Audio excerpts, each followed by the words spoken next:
cattle cycle.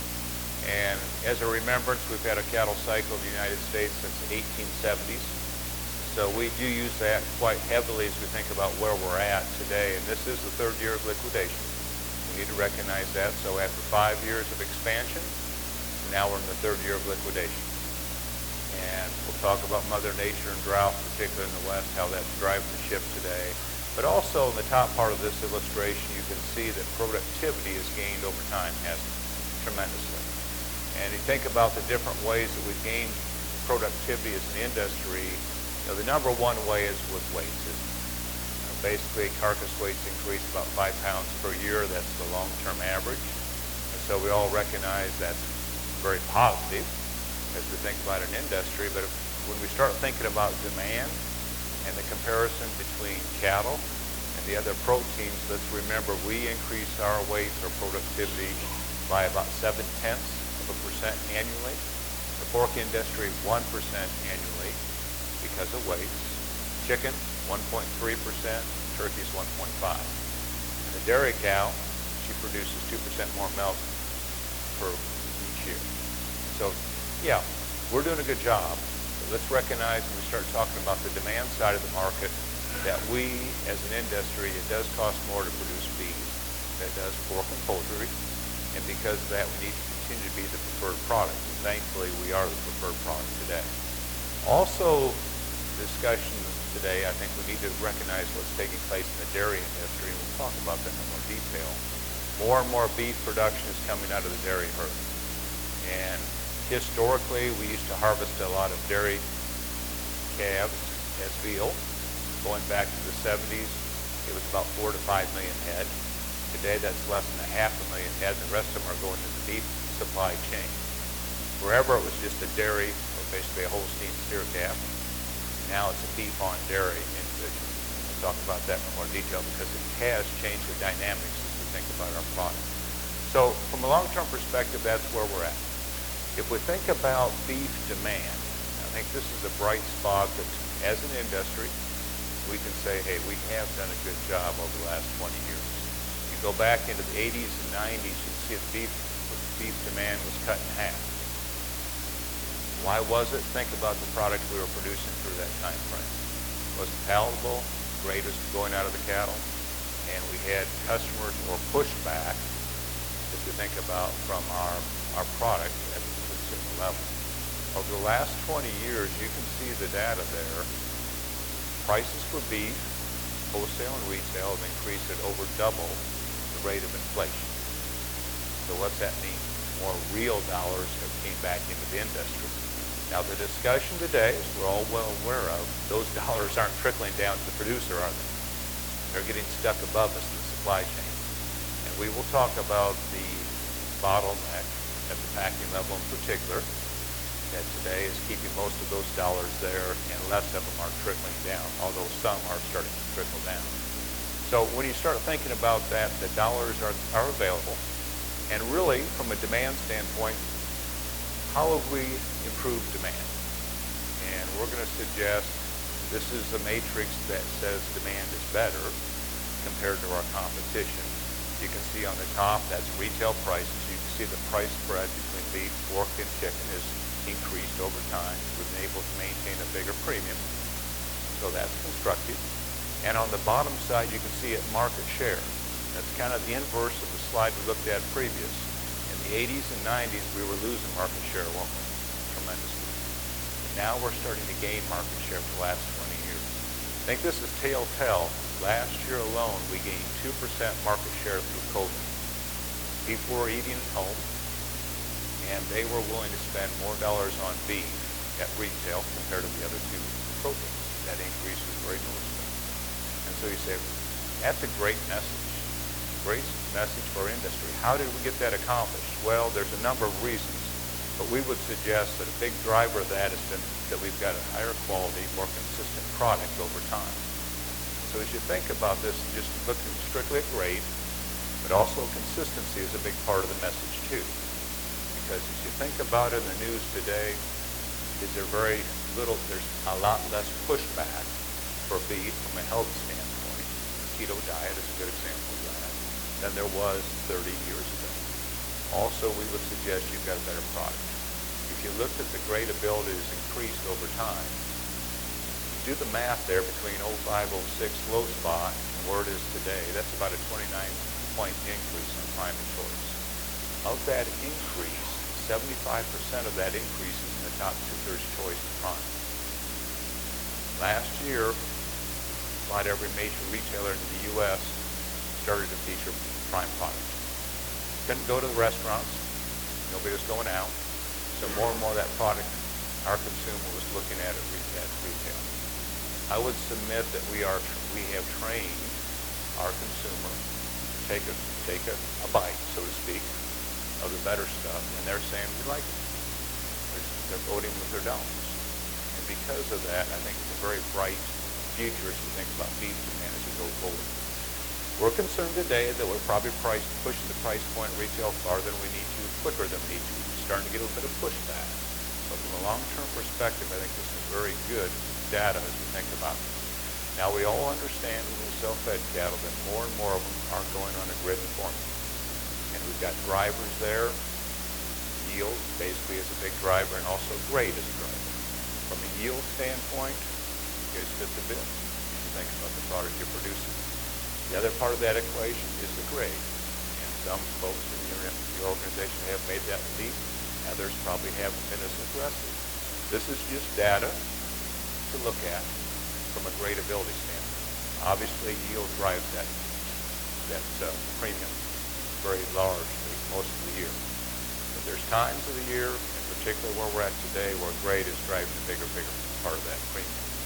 So as you look at the way this data is sliced, this is government mandatory price reporting data, and all we've done is say, okay, in that grid pile, we're slicing it by grade.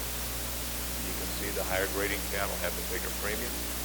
I would submit, as you look at it, the cattle that are not grading are starting to go from a premium or par to a discount, or from a premium to a par. Think about that. And think about this. The bar is being raised, and you see this in the cow-calf industry as well. The bar is being raised, so if we're not meeting or exceeding that bar, we run the risk of seeing some discounts. So let's keep that in mind as we go forward from a long-term range standpoint, planning standpoint, that gradeability is going to be a big driver as far as some of those premiums. Is there dollars in our system? Obviously there is, with beef demand as strong as it is. As you look at this, though, you can see the yellow portion of the bars. That represents the packing profitability over the last 2 years. You can see that's where a lot of the dollars are getting stuck out there. So as we go forward, we're going to talk about supply, basically how many cattle are going through the system. And we're going to finish with a discussion on demand or shackle space when that starts to be built back. And that really is the key to leverage. Right now we've got too many cattle in the system for the available shackle space. That's been the case the last couple of years, and that's why the leverage has been with the packing community. Over time, that will go the other direction. First way that goes with tighter supply. So with teeing that up, let's talk about some bigger picture, longer term things. And here we're just looking at the rate of inflation. We all understand that inflation is going up, especially this last year and a half of free money that's being injected into the economy. And we would suggest, if you go back the last 20 years, it's been 2.15. We looked at that when we talked about beef demand. Beef prices doubled the rate of inflation over time. We would suggest we're probably stuck with inflation somewhere between 4 and 6 short term, and probably 2 or 3 years down the road, we're still looking at 3 to 5. And so think about that as far as the way it affects your business, as far as input costs in particular. We spent some time going through that. So that's a headwind. At the same time, it probably does mean that prices at retail have the chance to move higher quicker. And really, if you looked at all three proteins, beef, pork, and poultry, it's interesting to look at all three as buckets compared to pre-COVID, let's say 18 and 19 average, compared to where we think they're going to end up in 22. It's basically about a 10% increase annually over a 2 to 3 year period. So we have continued to beat or exceed that rate of inflation even through COVID. we'll see if we can keep that pace up as we go forward. But so far, that has taken place. So elevated there. Is labor a challenge? We all know that. And so I just put this up there and say, hey, we all understand this. Higher labor costs and availability will continue to be a challenge until the government quits competing with private influence. And even at that point, it might take a little while after that. That really is the driving factor that I think we'll recognize. So this is a headwind for us as we think about not only our own operation, but the packing community. I mean, they've been fighting this forever. And even our today, we'll see what happens on Monday. That's when Tyson's mandatory vaccine rule goes in. We'll see how many of their employees don't show up. They're already, of the major four, they're already suffering the most with labor because they've already had workers say, I'll go across the street, work for Cargill or National or JBS, and so we'll see what happens on Monday with that situation. But anyway, labor will continue to be a challenge. It will continue to be an added cost. How about energy? Costs a little bit more, doesn't it? Here we're looking at natural gas and oil, crude oil at the top for price. Bottom is crude oil inventories.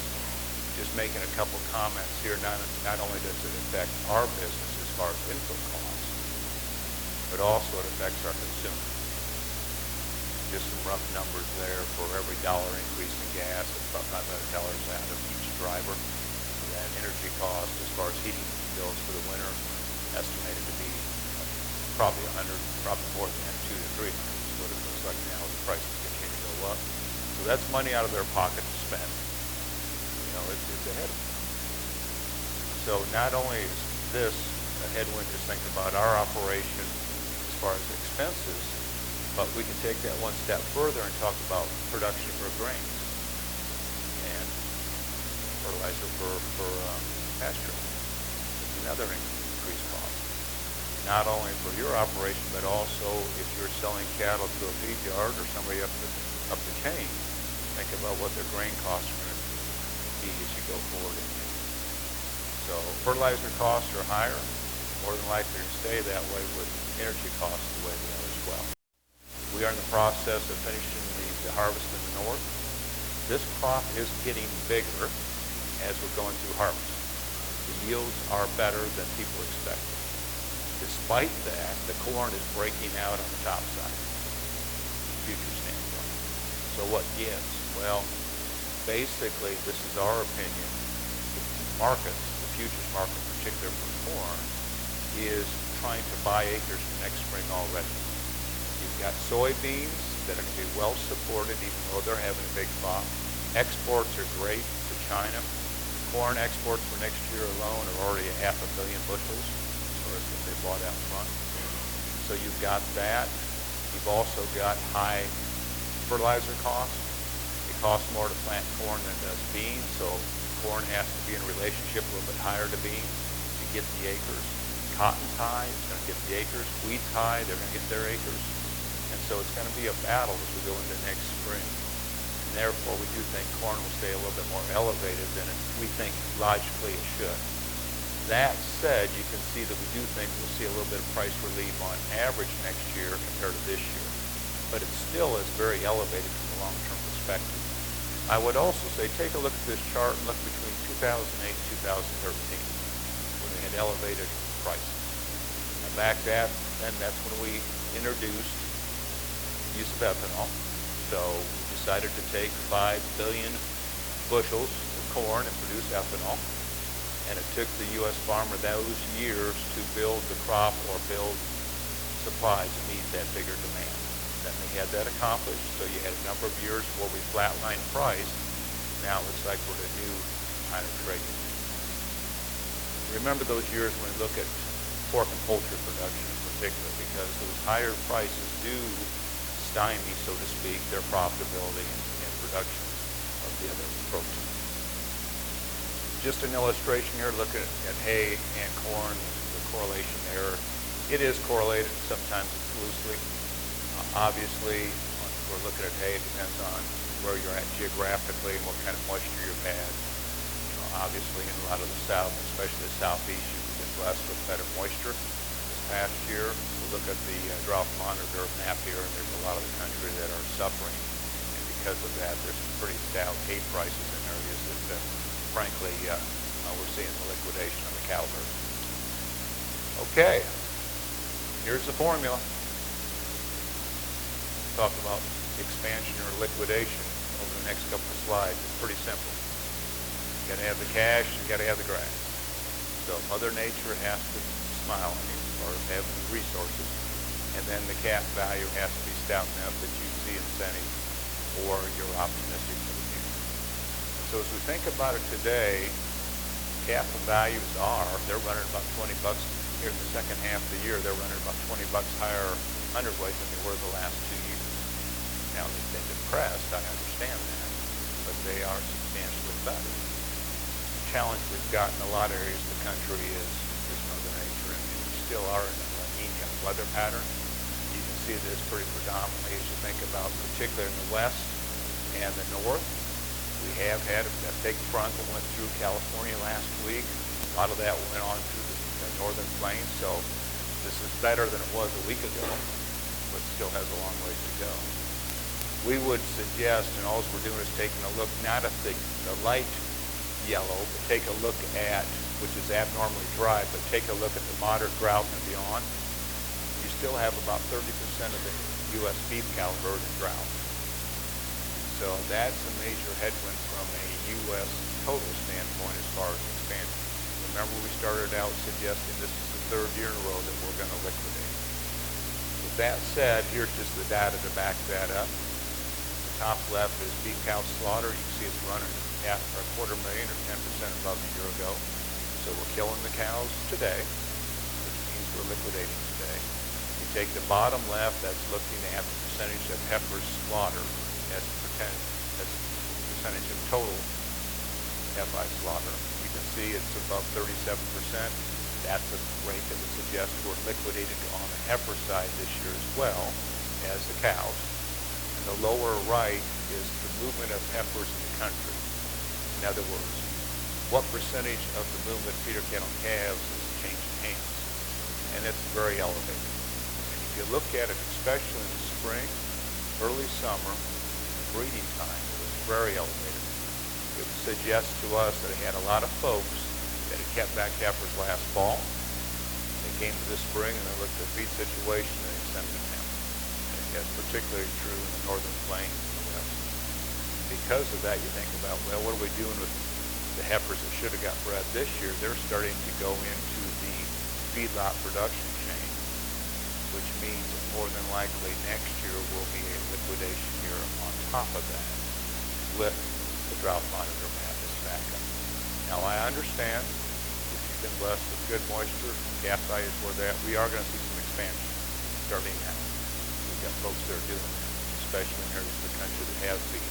But there's enough areas of the country that doesn't have feed, and with the heifer movement the way it is, it does suggest we've got another year where we could see some beef cow herd liquidation. So this is the way we would view the future, and obviously with black swan events and Mother Nature, there's always things that come in, but this is the way we would say the cattle cycle will play out over the next few years. This year, dies calf, it's a liquidation year. Next year, we think because what's happening in the heifer side, also the weather side, more than likely a little bit more liquidation next year. You will have calf values that are strong enough that should incentivize expansion, so we'll start to see that now, but it probably takes another 1 or 2 years or better weather before you get that full blown. Notice that that is not nearly as low as it was in the last cattle cycle. And last year, or excuse me, the last cattle cycle was driven by a 20-year mega drought from the late 90s to 2013, 2014. So we got a lot deeper than we would have otherwise, in our opinion. We would also suggest there's enough dollars in the system today. If we just get to trickle down some of those dollars, there'll be enough incentive to expand at a much bigger herd than at the low water mark last time around. With that said, if you go back to the mini cycle high. Last cycle was 2006. You take that and you look at it since then. This is breaking down by regions. You can see obviously in the southern plains with the major drought that we went through, you never really have all the way restocked since that last cycle. Some areas have. The northern plains actually was expanding from 2010 to 2014 because they had the feed. Kind of the opposite of what we see today. Going over the next year, we could very well see some expansion here while we continue to contract in the north and west. Also, the southeast is never really fully restocked in the last cycle as well. So just looking at some geographical differences. I'm going to spend just a couple minutes talking about the dairy industry, and typically we don't go down that path. Usually it's kind of a static number. But I think it is something we need to think about. And here's just some things that are taking place within that industry. There is a lot of consolidation taking place very quickly. In other words, the mega dairies that we're seeing in the High Plains, Pacific Northwest, they're coming in. A lot of the smaller dairies are being squeezed out in the fringe areas of the country. We would suggest they have economics of scale typically. Not to say medium or smaller operations can't be very efficient, because they can, but that's what we would say is one of their big advantages. Most of them, not all, but most of them are tied closer to the consumer. In other words, they're tied to a processing plant. Yogurt, cheese, you name it. So they have a contract, and more than likely, more dollars are trickling back down. And some of them have ownership. So they're getting more of those consumer dollars coming down. So you think about our industry where there's some, but not a lot of individuals that are tied all the way through the production chain, and those consumer dollars typically are staying above us in the production chain. So they have a little bit of advantage there. The bottom side there, you can see technologies highlighted in red as beef on dairy crops. There's 9.5 million head of dairy cows in the U.S. People, especially in the semen sales area, would suggest today you've got between 2 and 3 million head of beef on dairy crops cattle in the system. And they would suggest that number's going to 5 million plus within the next couple of years. So you think about that, the ewe-sex semen produce their replacement females on the top cows. They come back on the rest of the herd to put some beef semen in. And what do they get? Beef on dairy. And those go into the beef production system. Now, just as economic, just some numbers, as a day-old calf, a beef on dairy day-old bull calf is worth $100 a head more than a dairy calf. Once you get it to 4.5 to 500 pounds, basically when you've gone through the grow yard, gone through the calf ranch, get to put them on feed, there's a $200 advantage. By the time you get them to being fat, coming out the back end of the feed yard, a lot of the beef on dairy cattle are going into a grid-in formula and bringing par or premium to the cash market. Whereas if you had a Holstein fed steer, he's going to trade anywhere from $12 or more discount. So a tremendous advantage, and a lot of these folks are retaining ownership and becoming more involved in the production system. Something to think about from a trend standpoint. Because of that, we would suggest that the dairy industry is going to be a slow growth industry moving forward. You see that as an area that, and it has been, you can see from a trend standpoint, it's been mild, but they've got the biggest herd they've had for 25 years. We would suggest that part of our business is going to be a little bit bigger as we go forward. That said, let's just talk about where we're going, particularly on the supply side. Talked about liquidation for the last 2+ years. This is looking at our available supply to place going forward. We've got a cattle on feed number that's floated. It's historically large. It's only 1% below a year ago, and maybe the second biggest off one in record. Why? Because we haven't been able to harvest cattle at the rate we would like since COVID. So we're in the process of trying to clean up the cattle, get ourselves back in better shape. But going forward, you can see that we have less cattle from a cycle standpoint to place on feed. So over time, we should see tighter supplies. So here we are, kind of married up with the beef cow number that we looked at earlier. Last year should have been on peak and slaughter, but couldn't kill the cattle because of COVID. We kicked the can down the road. We got big numbers this year. And then you can see stair-stepping down because of smaller calf crops over the next 2 or 3 years. You can also see what I've highlighted in boxes, can't you? If you look at 2000, the peak in 2000 to the trough, that's 7 million head less harvest on an annual basis. We reduced annual capacity by about 5.5 million head with all those plants that went out of business. Now we're going up the ladder. We increased slaughter 3.5 million to the cycle peak. We increased shackle space a little bit, but not a lot over the last few years. It's been out of balance. So as you go forward, you can see the number there is roughly about 1 million head less fed cattle at the cycle low from where we've been. We're also going to suggest, because where you're at with cows, you'll kill about 500,000 less cows or more 3 and 4 years down the road as you expand. So you can start to see the supply side of the equation of how you get leverage back to the packing community. It's less throughput, it's less supply, we're on the verge of seed. Now, production's still big. We understand that with the slaughter level we looked at in the last slide.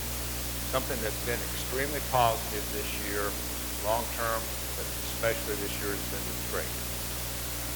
Exports this year have been up 20%, imports have been down. So we've had huge gains into the Asian community, particularly into China. And on the import side, it's been down primarily because Australia is in the process of expanding their herd after years of drought. So their prices are high, their supplies are low, less of that product's coming into our community. So that combination, just think about the importance. 20 and 20 plus 6%, that's 26% swing on a 3 billion pound market. You start doing the math there, that's about 750 million pounds divided by our population.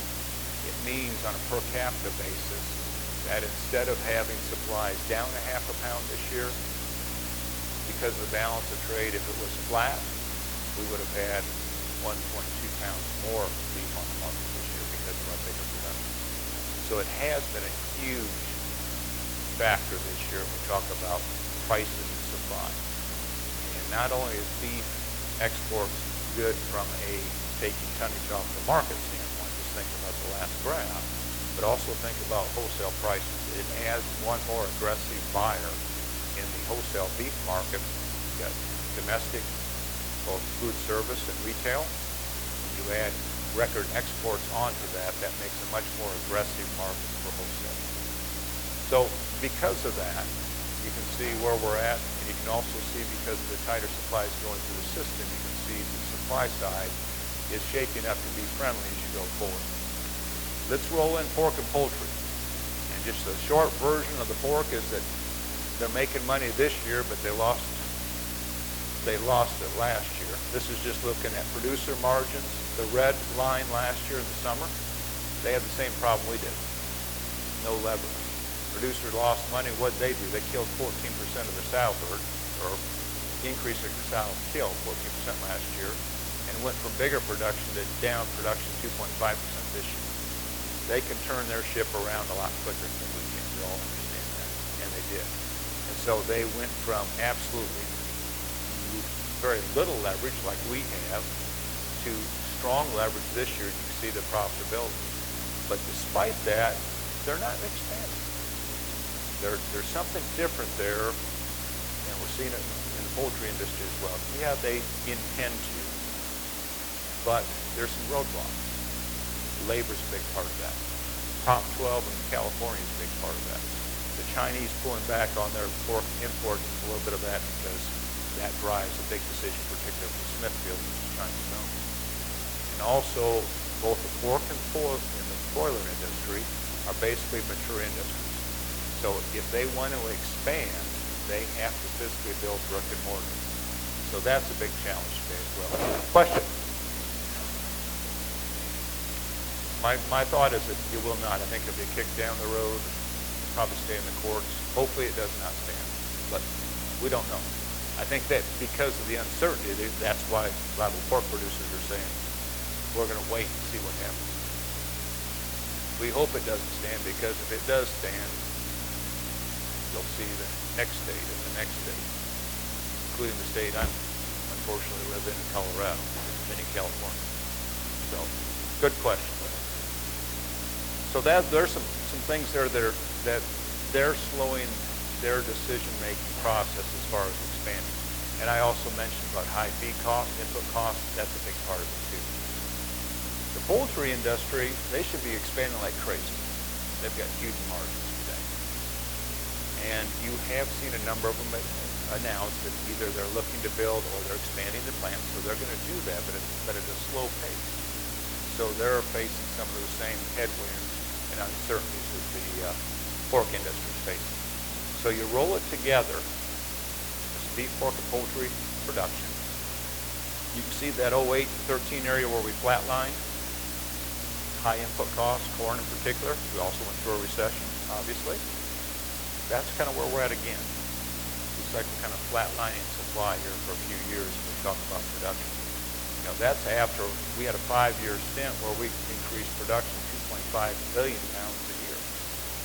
So now it looks like a flat line, at least as we go through next year. And as we go forward in here, again, we've got to build brick and mortar for the other two proteins if they're going to expand. And obviously in our business, we're looking to build brick and mortar to gain leverage back for the producer. So you roll that together with the exports. Here's just a reminder on beef, how stout it's been this year and how big of a driver China has been. And you can line them up. Japan's still our #1 destination. Korea's #2. China is now #3, surpassing both Canada and Mexico. Obviously, before this past year, a lot of product was going into China, gray market or back door. Now it's going into front door. But still, that's an area that we're pretty optimistic long term, as long as the trade is normalized or close to being normalized. We think that we're building a consumer base there that does like our product. The importance of trade, I think, is we need to recognize. This is looking at a per head basis on fed cattle. And that represents about 23% of the value of a fed steer heifer this year is being exported. Pre-BSE, or in 2003, that percentage was about 20%. And you see it went down, and it took till 2017 to get back to 20% of the value. So again, some of those health issues, some of the trade issues really do matter from a global standpoint. You can see it's three-pronged this year. Beef, variety of meats, and hides all contributed to the increase. And it's a little bit of a, you know, not a gee whiz, but something we don't think about a lot of times, but the drop credits are on fire. They're $100 a head higher than they were the first year, and $125 a head compared to the low, COVID low. You know, hides typically make up the biggest part of that increase, but this year it's not. The hides have increased primarily because you got tighter total global supplies. The tallow, that's a number that has gone up about 25 to 30 bucks a head in value, and it's not going back down. I was with the renderers last week on their national meeting, and it's interesting. They are claiming that we will be a net tallow importer within another year. Importer. Why? Renewable fuels, renewable diesel. A lot of your energy plants, the Exxons of the world, they are converting their traditional refineries into green biodiesel refineries. So there's this is a changing times. You know, we all understand it, but just to be aware of that. That's why when we talk to our feedlot customers, most of them used to include tallow at 2% of the ration. A lot of them have gone back to 1% or 0, or try to get palm oil, which we import, to go into their ration. So, crazy times, but we need to recognize that's a component that probably will stay with us as we go forward. That was also when I talked about grains, soybean oil. A big part of that goes into renewable diesel as well. So that's going to continue to be very supportive for soybeans, which is supportive for corn. All beef inputs. The variety meats, They're on fire. They probably won't stay as stout as they are today, but they will stay elevated. Each individual tongue is worth about $17 a head more than it was a year ago. Oxtail, $15 a tail. And sheep meat, tripe combined about $10 a head. So there's just a lot of those things that have contributed as far as that increase. Unfortunately for our producers, have we seen that $125 bill? We haven't, have we? No, that's the challenge we still face. Exports have been stout across the board. Last year, pork was record high and it's flat this year.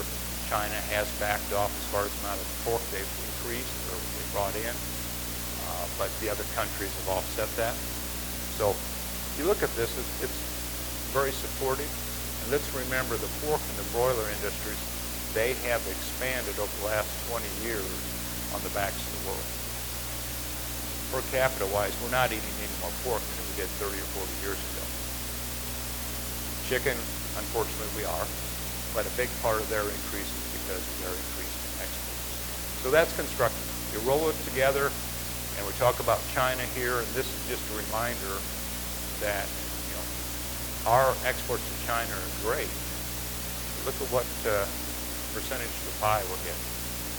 Historically, we were a big percent of it. In some of the trade disputes and things like that, they had African swine fever. Now the Chinese, what do? They basically had to import a lot more protein, and they also have to import and are more grain, because instead of feeding slop and waste to their hog herd, now they're feeding grain. They can't produce enough, so they're importing from us. So as they've rebuilt their hog herd, both beans and corn exports to China have expanded tremendously. So it is a tremendous trade opportunity, but we all understand there's risk there too, though. Yes? Good question, and short answer is no. We would suggest they have built back their herd to a point where it is, from a productivity standpoint, close to pre-ASF. They've got a smaller herd, but it's more productive. They still have ASF in some of the surrounding and fringe-sized operations and areas, but most of the build back has been into mega farms where they have containment. And so, African swine fever. So we would say it's not totally contained, but we would say if you look at the price spreads between our pork and their pork, it's narrowed back to a point where you would say, well, either they're producing enough or they're producing more and they're still killing enough because ASF, that prices came together. So the short answer is we think that our exports, which were on fire, will go back to pre-ASF levels into China for pork. We still think that we've gained and will continue to maintain or gain more market share for beef because we are conditioning their consumer to U.S. beef and they like it. It's access. It is. You see, just to tag onto that, if you looked at the beef exports to China or to Japan and Korea, over the last decade, they basically doubled. It's been on access. It's been that we've gotten our beef into the Walmarts, their Costco's. They have access and they like it. Same thing in China, in our opinion. The more they have a taste of it, the more they can find. We think it'll continue to go to, assuming we still have trade relationships there. So you roll it together, and just per capita supplies of all proteins together, you can see that it's constructive. Still a big number, but it's constructive compared to where it's been historically as we go through not only this year, but the next year or two. Okay, let's transition into talking about prices and moving forward. This is just looking at fed cattle prices over the last decade or so. You can see, I put a star there. This week we sold cattle $2 higher, 126 in the south, 24 to 6 in the south, 26 to 7 in the north.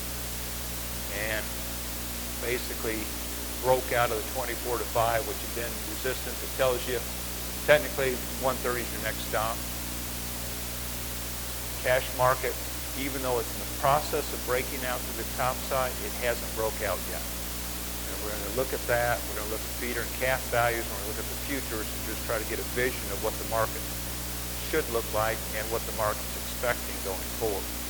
So cash-fed market hasn't broke out, but it is in the process of moving higher. This week we're at the highest prices we've been in over 2 years for fed cattle. I mean, you come back and we can have a debate about this summer, but we've been artificially supported for the last 3 to 4 months in the cash market by one package, cargo, supported here in country. The others have not been supported. Just a blunt comment. Now you've got a situation this past week where you finally started to get some competition. Now you're starting to get the front end supply tight enough that you get a packer that really is starting to act like they need the cattle and starting to chase the cattle.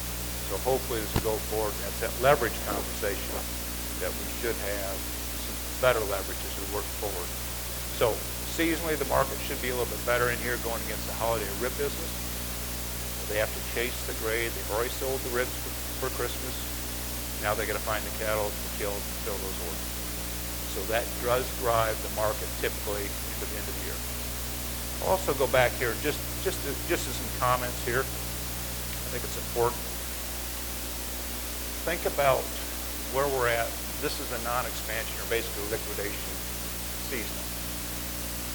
And it's a little bit different than what your long-term average is in that typically in these years, you're going to find your highs late in the year, not in the first part of the year. Why is that? Because over time you're walking into tighter supplies. You're liquidating, so over time you're going into tighter supplies, which means over time you should have an upward slope to the market. The opposite is true when you're going into expansion. You're going to bigger supplies. The first half of highs higher than the second half. So think about that as you go for the next couple of years because it affects yearling and calf values as well. Fed market finds its high in the fall. It tends to support yearlings at a higher level and also tends to make the calf market in the fall not as deep when you go through the calf run. Okay, this is a live cattle strip. This is basically looking at the futures, 6 contracts, what they expect the market to be over the next 6 months. So we talked about the cash market hasn't broke out. The futures are broke out, and this is a monthly, so you can see it's broke out for the last 6 months. It's at the highest level it's been since back when we're coming down from the cycle high. So the futures are anticipating the market to go high. They're anticipating those tighter supplies. They're anticipating better trade. They're anticipating inflation. You name it. They're anticipating a higher trend. So you've got the futures that are up here. You've got a cash market saying, well, I want to go, but I haven't started yet. Hopefully we're starting right now. And with the futures on the live cattle at higher levels, you're already seeing it in the feeder cattle contracts. This is looking at September contract that's continuous, so where it's at will be the 2022 contract, set at 173, 174. We're selling feeders at 153, 154. It's a $20 premium. So it's buying into the premium in the futures on the live cattle. The feeder cattle are premium. So you think about the folks that are buying calves and yearlings in the country, they have, if they're hedgers, they've got higher levels that they are looking at to hedge those cattle off. It tends to support prices for the fiscal, for live cattle. Beef complex, it's broke out. It just broke out. This is looking composite cutout. The light blue line was the blow off last year when you couldn't kill cattle for 2 months. The black line is this year. Historically, 260 has been your resistance. Going forward, 260 should be support. So we should be able to maintain a higher level in the beef complex as we move forward. Now we can argue that we might be getting on the top side right now, especially for retail prices. Here recently, when prices got that high for Labor Day, that run, you had a couple major retailers that did raise their prices accordingly, and now they're starting to bring some of those prices back down. Just overshot the runway a little bit. So when we talk about going forward, we're not going to suggest that we're going back to 330 or 340. We don't know where that top side is. We do think the 260 is going to be pretty good support on the bottom side, but until we can harvest an adequate number consistently. You've got an end user out there that's part of the reason we've had these big run-ups. The packer says, I can't kill them. Well, geez, I better buy a product out in front. They get spooked into paying higher prices out front. When you consistently harvest cattle, then you lose some of that as far as the out front buying. Also, let's recognize the export market has been exceptional, so that's helped drive it. So with that said, short term at least, that's looking at the rib. And the rib does drive the cutout going into the holidays. You've had a big run in the ribs already coming down the ladder. More and more of the end users, particularly retailers, are buying ribs early, suspended fresh if they're physically taking the product for their holiday needs. So you are seeing the rib basically with that big of a rally. And again, the same message in July, August, and September. We weren't harvesting as many cattle as we thought we could, and the end user was pretty nervous because of that. So short term, should have a little bit of a rally for the holiday business, which will support the cutout. This is looking at the premiums. We're taking select as a base, and they say, so a choice select premium would be basically the green portion of that, and the choice prime premium would be from the green on the top of the purple. So do you think there's a pretty good premium there for a prime carcass versus a select carcass? Is that? Record isn't. Record wide. Now, is all that coming back to the producer? No. Even if you're on a grid, you're not getting all that, but you're getting a big chunk of it. You're getting a big chunk of it. I would also come back here and say, let's take a look back here. This spot here, this is when we couldn't harvest cattle a year ago. And also that's when we shut down restaurants. So the prime product had to find a home. Wouldn't go in the restaurant. So that spread narrowed up substantially. And look what it's done since then. As we've reopened, we've not only reopened restaurants, but also whatever major retailer has a prime product in their meat case too. More demand in there, despite the fact they've got more supply of cattle grazing. So just something to think about from a longer term perspective in here, that there is some pretty big premiums out there to be had. Okay, I'm going to transition as we talk about cow-calf and stocker. And I'm going to share some things that we do internally as far as we do a cow-calf survey. Each year we reach out. The last few years we've gotten about 1,000 to 1,200 respondents, and about 500,000 head of cows. So about 400 to 500 head operations would be the average. We've got from 50 to 1,000 that respond. What we want to drive here from a messaging standpoint is we break them down into thirds. High return producer, average, and the low return producer, and try to figure out where the high return producer, how does he get there? How's that operation achieving that? Well, you can see in the box there's three things that those producers are willing to spend as much or more money in. They see that $1 spent in whether it's animal health, nutrition, or genetics pays them back more than $1 in return. It's dollars well spent. And it comes back time and time again. That's the message. And then you say, well, what's that mean? Well, it improves fertility as a big driver. And so when you start going through that data, calf crop wean per cow exposed is higher. So you got more calves to sell. And they're heavier weight.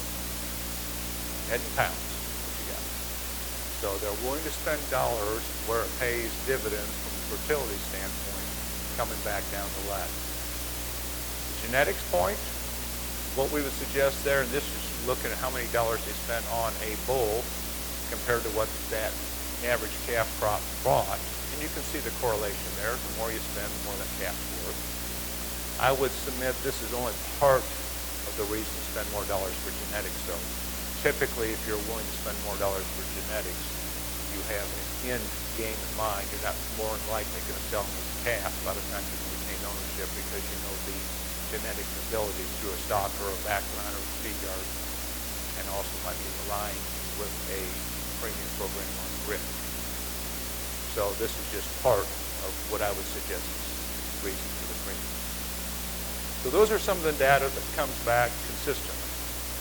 So when we're talking to our producers, genetics obviously is a big part for your business, but also it's herd health, nutrition, some of those things that really tie in as well. From a forecasting standpoint, we're just going to say, okay, we're going to lay up our forecast for next year, and what's that mean for yearlings and calves? So start with the fed market. We're basically saying this year we're averaging 21. Next year you can see a 135 average with a range around that. We're working up the ladder. Actually, a big step up the ladder compared to the last 4 or 5 years, but it is not a big step from a leverage standpoint. It's basically taking beef trade where it is today and saying, okay, what is that? That's 14, it's $150, $170 a head that we're going to extract, in our opinion, out of the pack of margins. So instead of them making 600, we're going to make them only make 400. So let's recognize there's a lot of margin up there. So it's not a stretch to think markets can go substantially higher. It's all leverage. You get some leverage, the market's going to respond. With that said, let's talk about yearlings first.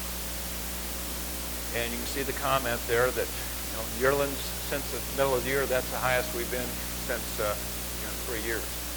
So you're starting to get hopefully the message that you got the futures out there. They broke out. Fats and feeders both. Beefs broke out. Now we're starting to see some of the classes of cattle starting to trend from a long-term perspective from a cycle standpoint.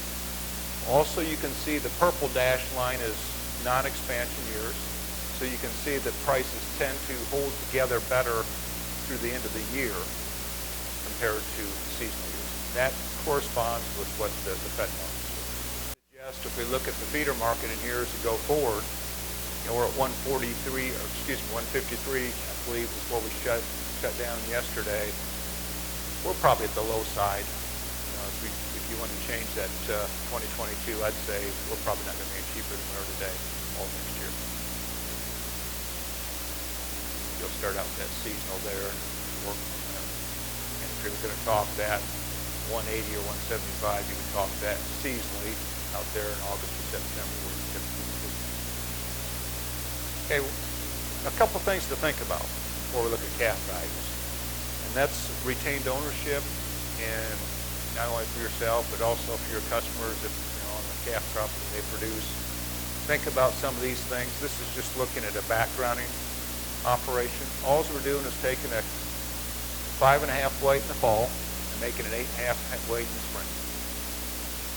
And we're just saying, okay, what was that 5.5 weight worth? What's that 8.5 weight worth? And basically, what would the cost of gain be to get that accomplished? If I can put the gain on for 92 cents or less, long term, that makes me money. That's a winner. If I can't, it doesn't. But you can just see that historically, there's been advantageous. If you got the feed, you can put that weight on. 2 years it didn't work, or what? 14 and 15. What were we doing? From a cycle standpoint, we were heading south. That was when the market was going lower from a cycle standpoint. Do we think that's the case in the next couple of years? No. We think we're heading north, and then you look at the years we were heading north, 11 to 12, 12, 13, 13, 14. The returns were much better than the long-term average just because of the trend in the market. So some things to think about there as it comes back and talks about retained ownership. Also, we're just looking at summer grazing from a long-term perspective. And you can see the 2 years that didn't work, similar to what we talked about the cycle. And you can also see some of the years that worked the best. But the message is that long-term, the stocker phase typically can be profitable. And so for yourself or for your customers, just want to have that conversation. Is this something you need to look at? Is this something that you can pass on that has benefits for that individual? Winter grazing.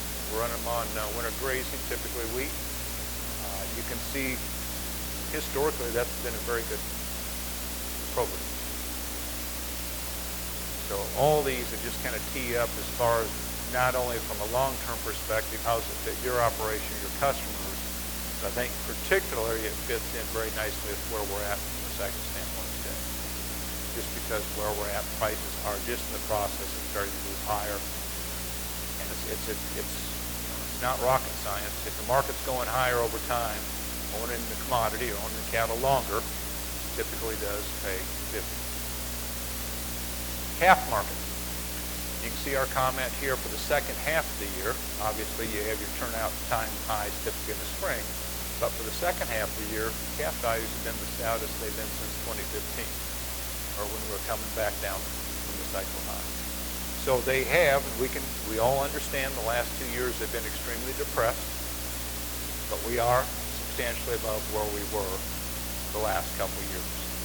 And you can see our expectations for next year is that we do think we stair-step up. If you stair-step the Fed market up $15, yearlings go up 20, calves go up 30. Kind of a rule of thumb.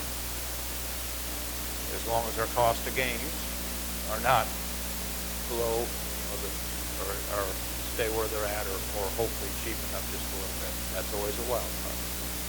So that's our vision of the calf market, is that, hey, over time it gets better, because we're at in the cycle.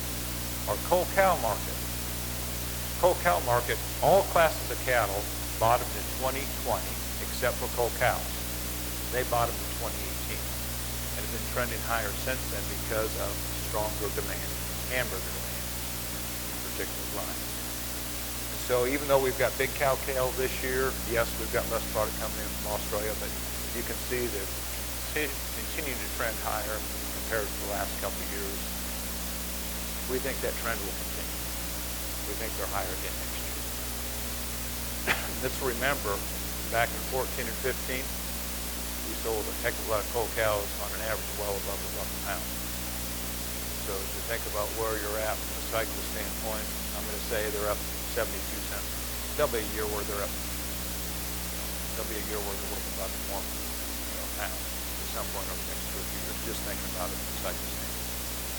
So they've broken out already, and they're trending higher as a message there. Okay, I'm going to finish with this, and then we can have conversation. This is just our attempt at trying to analyze and depict the leverage conversation as far as pack supply and demand between the cattle feeder and the pack. The blue line, the blue bars, and then the yellow bars going in forward represent how many cattle can be killed on a 40-hour kill week. And you can see consistently between 2005 and 2015, there was more capacity than the red line, which is average weekly fed slaughter. So there was more supply, shackle space, than there was, there was less supply, which is cattle, the red line, versus the demand, which was the shackle space. So what happened during that time frame? That's when we lost packing time. What's happened the last 3 or 4 years, you can see that. We've got more supply of cattle than we've got demand for shackle space. And that's where the rub from a leverage standpoint. We would suggest going forward over the next couple of years, we already talked about fed slaughter being down about 1 million head at least from a cycle standpoint. Then you say, well, how are we going to get more demand? How are we going to get more shackle space? There's a number of plants that are in the works, but there's only physically about 2,500 kill a day that we should get online by the end of next year. It's the national plant in Tame, Iowa. They're expanding to 1,400 a day. There is a plant in Idaho that it's construction. It should be open by the end of next year. That's 500 a day. There's a couple of spots where you're going to get a few hundred efficiencies gained. Some of the plants that are being proposed, as far as the one in Grand Island, North Platte, Nebraska, Sustainable Beef, one in Iowa, also American Food Groups. There's 3 or 4 of these entities that are talking about 1,500 to 2,000 a day. Probably 2 or 3 of those come online, but that is 2 or more years down the road. So by default, over time, you can see that we will have tighter supply or fed slaughter. It takes time to build up that demand for shackle space. Yeah, we're going to get some relief. But it's not like we're going to be able to squeeze the packer down to zero profits next year. He's still going to get along pretty good. But we, in our opinion at least, will get a bigger piece of that pie that we've been missing out on. So those are some of the reasons when we start talking about price, let's just remember that there's a big amount of cash above us that's available.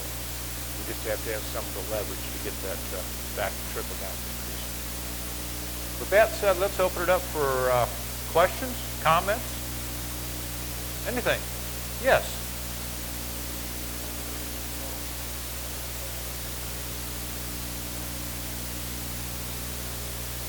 Oh, yeah. Fake beef. Yep. Comment on Impossible Burger and some of those things. I don't know if you saw Impossible Burger stock this last week when they didn't meet the expectations. They took a pretty big hit. The data that we've seen is basically would suggest that it is still less than a 1% market share. And it would also suggest that what you see is a lot of people try it one time, one and done so far. After saying that, I'll get on my soapbox just a little bit. As an industry, I do think we need to be proactive. And I go back and just think about the dairy industry and how much market share they've lost to almond milk. Is that milk? It's not milk. Or soy milk. So I do think from an industry standpoint, hopefully we've got a great story to tell. Sustainability, better product, whole 9 yards. Hopefully we get out there and be very proactive, and particularly if it takes, my opinion, even if it takes getting in court to make sure it's labeled properly. It's not meat, and I would challenge, the burgers is kind of a hard one to defend, but it sure is not meat. So right now, not overly concerned, but I do think you look at the trends longer term. If they can produce that cheaper than our product at some point down the road, will it get some market share? Probably does. If we're too high in there, it's a value. But right now, consumer, at least what the data would suggest, is saying, I'll try it, but I'm not wild about it. Other questions? There.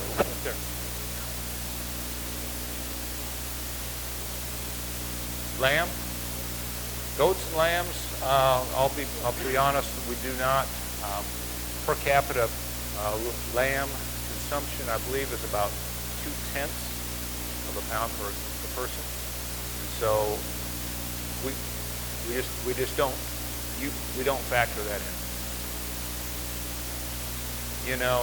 It's geographically, I'm sure it's huge for you. But when we look at it from a national standpoint, it's a very small number.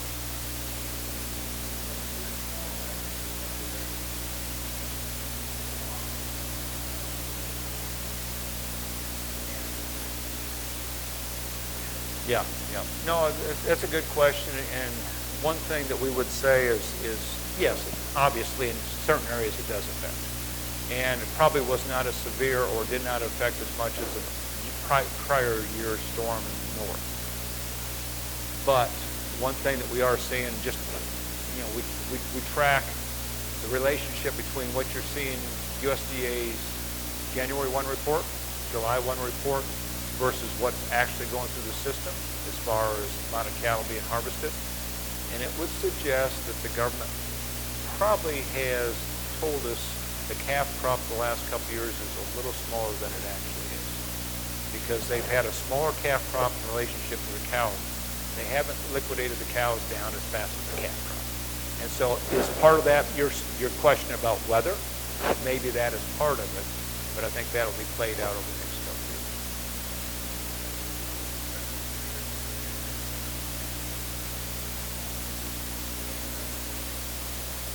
Continued drought, and that's it.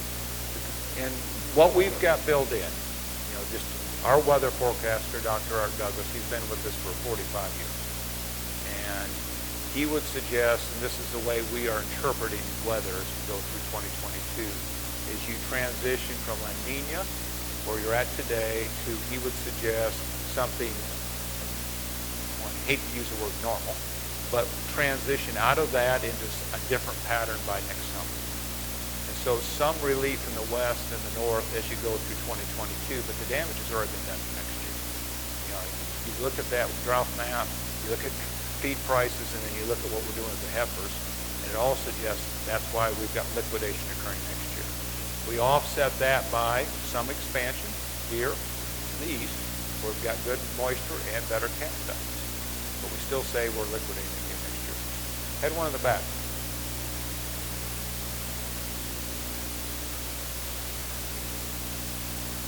Yep.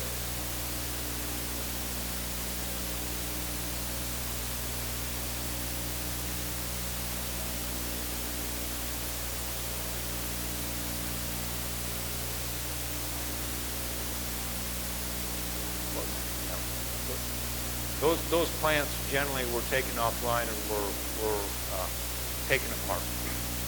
Machinery was taken out of those, so those generally speaking, there is the one, when I went through those boxes, the only one that came back online was the National Beef Plant in Brawley, California.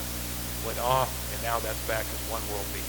Doesn't harvest near as many, but that is one of those plants that did come back, at least the physical plant, in our harvesting some cattle.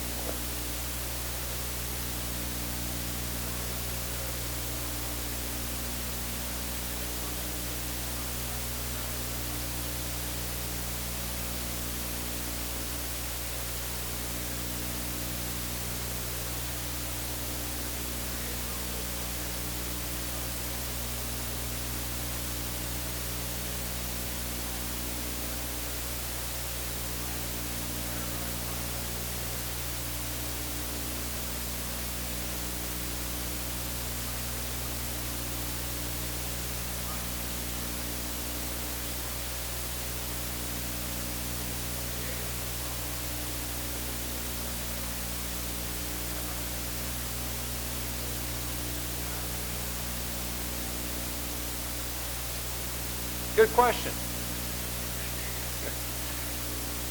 Scrape together about $250 million and build a 2,000 head a day plant and get an end user that buys in. You know, that's I'm being a little sarcastic there, but that's, you know, that is one avenue. I'll also make a comment. You know, it's a data-driven comment. It's not so much that it's not the amount of cattle in the cash market. It's the amount of demand for those cattle in the cash market.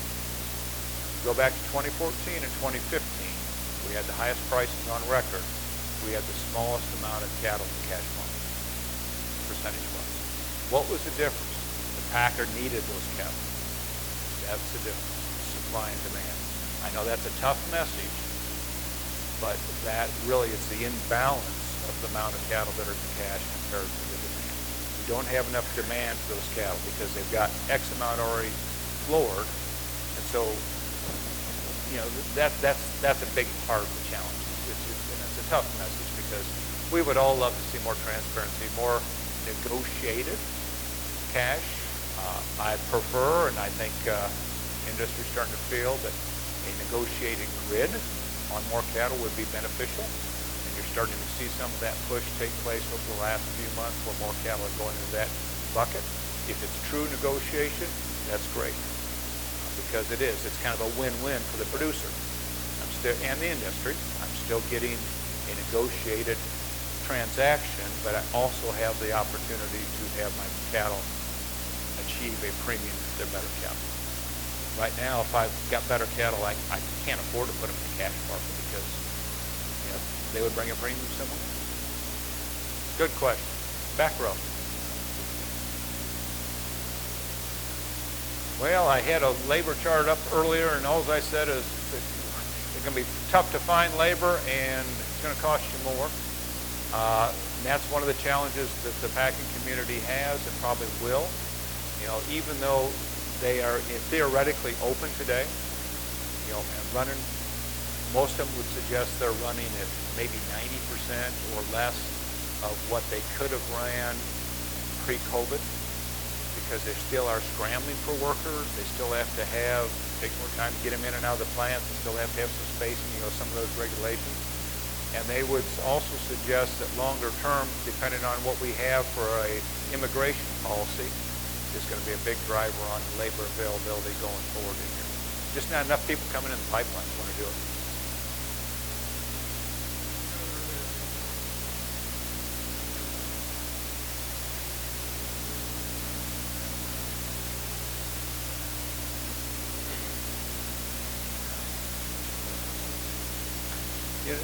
Just general, I'll make a comment.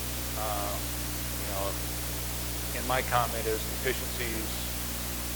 If you think about where the industry has gone, genetically, we are going to continue to produce more prime and choice.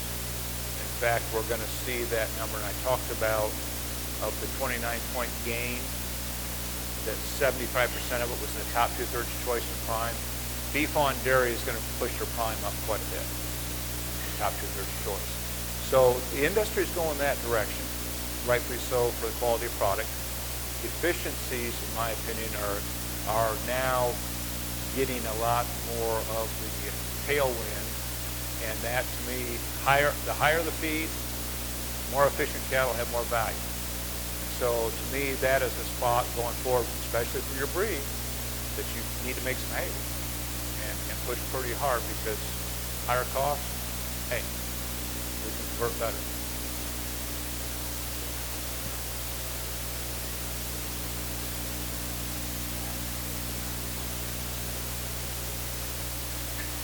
Because, I won't get on my soapbox too much, but because they're bluntly the one that Major Ford cared about you, or cared more about you.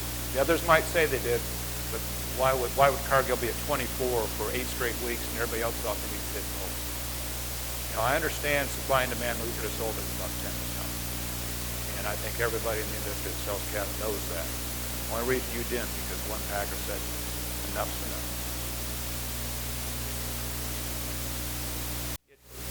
The last 2 weeks have been very, very encouraging. The harvest level has been better the last 2 weeks.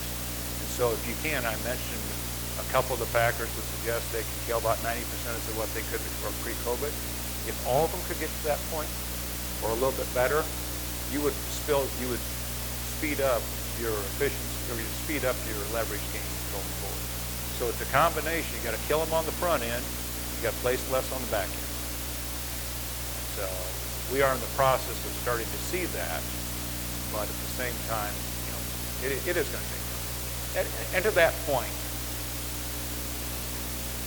bluntly, we've had zero leverage for the last 4 or 5 months. Now we're starting to get some. And how much is some worth compared to zero? And so at some point, the market very well could get past this, could be better than we think. Right now, we're saying it's going to take quite a while to get there. But, that's something better than none. Another black swan event, another plant fire, COVID, I understand. Yes.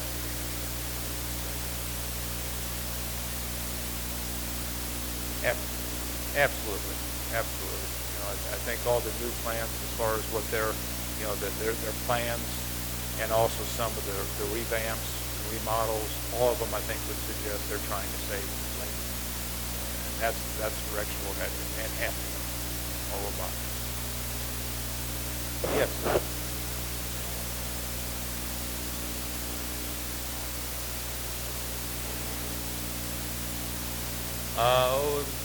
The raw math is we are, we just put it on that export-import chart.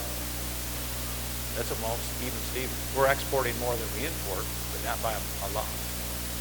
So you can say, yeah, we're exporting tonnage-wise, we're exporting about 11% of what we produce, but when you roll in the value, high drop credits and all that, it comes up to 23%. But as far as tonnage, yeah, we're sending some overseas, but we're bringing in about the same amount. And then also we got to remember that we're a net importer of live cattle, Mexico, Canada. So, that number is probably closer to even than that. What's that? From a tonnage standpoint, because we are, we're exporting a little over 3 billion. We're importing about 3 billion, so it is a net gain as far as exports, which brings down your production. So,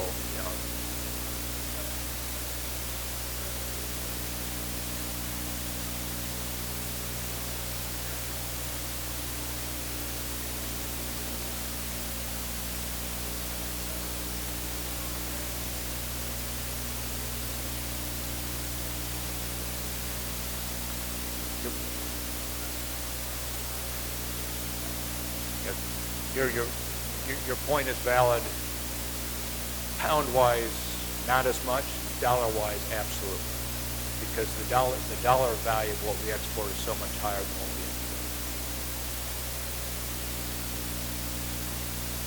import. Other questions? Yes.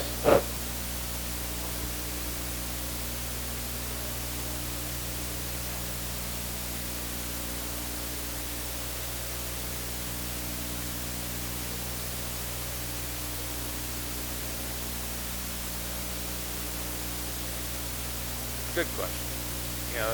If the history lesson is future beef, Mark Kansas, where it wasn't the first guy, it's the second or third guy that owns the plant that makes money. I would suggest that hopefully the new ones that come online have an end user type, and that's really the key in my opinion, to avoid what you're describing.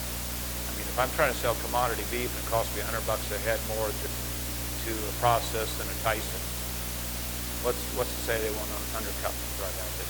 So, in a model, if I'm in a producer system, I want to make sure I've got an end user tied with that Zura Prime. Something like this. A good example there was getting some of the end users tied to it. Those are things that I think that we need to think about if we're going to go down that path, and we are going down that path. And just a comment as well, I'm getting old enough, I'm getting a little unfiltered, but that's okay. Also, think about who's going to have the money to come in and build some new plants or be tied, your big box stores. Walmart's already getting their hands more into Creekstone, and also the plant in Georgia. Think about what Costco did in the chicken deal up north. Why would they not be more involved in the supply chain going forward? I think long term, those types of folks will be. They'll be some of your bigger packers. Yes.